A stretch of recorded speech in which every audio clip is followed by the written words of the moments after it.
Home Depot reported its 2023 third quarter results on November 14th. Sales were down 3% year over year to $37.7 billion.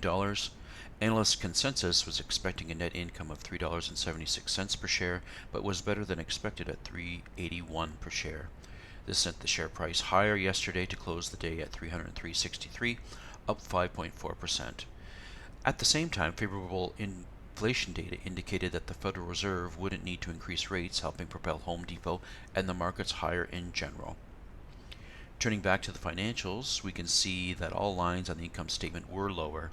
Gross margins at 33.8% were down slightly year over year.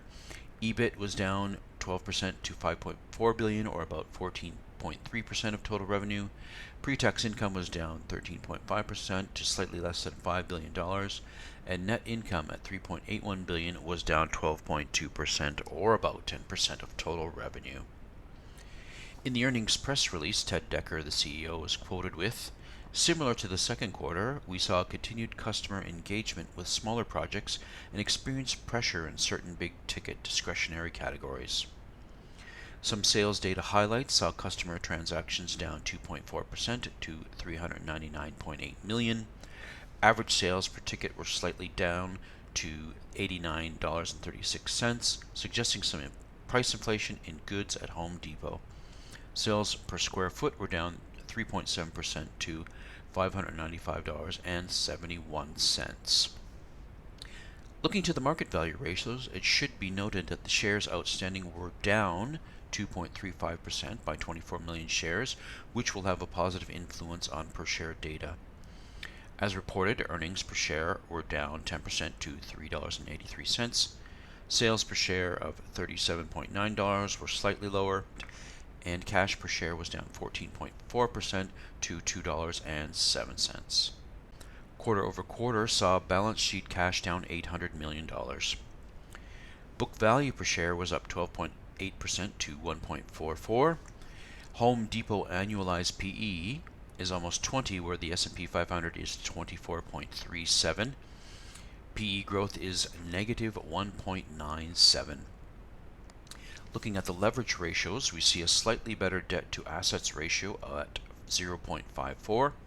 Debt to equity has also improved to 28.37, with lower long-term debt and improved equity in the firm.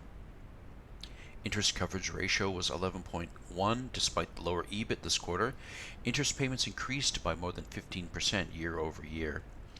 The liquidity ratios were softer, largely from the decrease in cash mentioned earlier. The current ratio at 1.3 is still a strong number, however. The quick ratio at 0.25 and the cash ratio down 14% to 0.09 might indicate some early short-term cash problems going forward. Home Depot has an equity multiplier of 52.8. They are using debt to finance their operations and not enough equity. Return on assets was down 10.7% to 20.2%.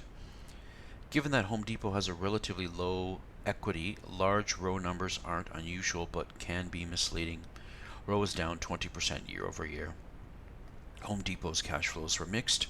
Operating cash flows were up an impressive 64% to $16.4 billion.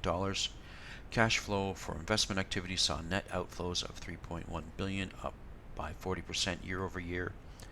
Financing cash flows were primarily from dividends and stock repurchases. The large year-over-year increase was from proceeds of a long-term debt of $7 billion that Home Depot received in Q3 2022. Free cash flow to the firm ended the quarter down 16% at slightly more than $2 billion. Home Depot paid a dividend of $2.11, yielding 2.74%. The dividend grew by 10%. Home Depot's enterprise value stood at $344.6 billion on November 14th, 2023. Annualizing the quarter's revenue, the company has an enterprise value multiple of 2.29 and 167 multiple with respect to free cash flow. Market cap is 20 times net income.